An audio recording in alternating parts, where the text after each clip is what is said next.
everybody, it's Miss Lorenz again. I'm here with lesson 2 for the week of April 6th through 10th. And we are talking in this lesson about truths and equations. Again, I hope that you are ready to take some notes. It'll be a short video to watch, to pause, to take some notes on. There will be some things to take some notes on here because there are some new words that I'd like you to make sure that you get down in your math notebook. So some math vocabulary words that will come up again and again throughout this unit. So first of all, I want to start by just talking about how an equation can be true or false. And so we're going to be looking at that here. We can see that 7 plus 1 is a true equation if it is equal to 4 times 2, because the value of this side of the equation is 8 and the value of this side of the equation is 8.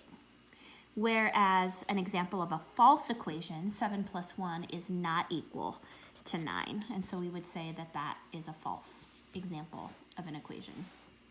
All right, so an equation can have a letter in front of it, or a letter in it, I should say. And this is familiar to you guys because we have done a lot of those patterns on our Tuesday appetizers.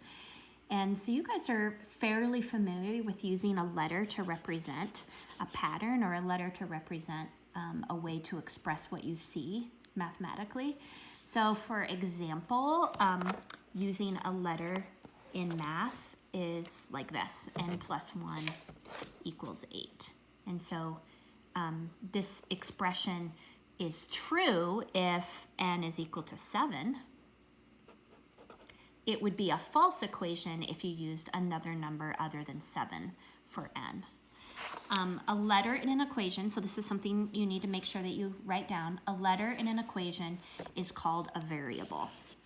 And I know you've heard that word before, but maybe you haven't written that down.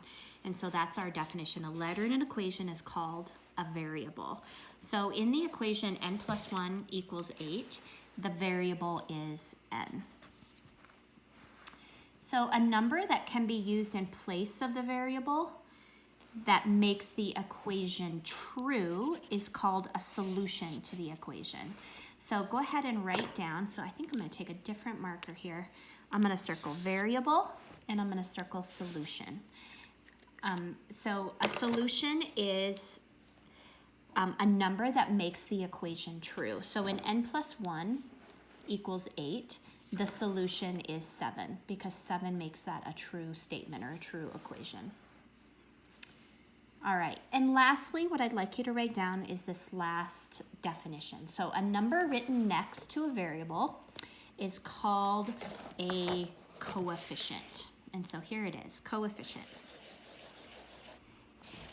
If no coefficient is written, the coefficient is 1. But let me talk a little bit more about what a coefficient is, because that is pretty much a new term, I believe, for all of us.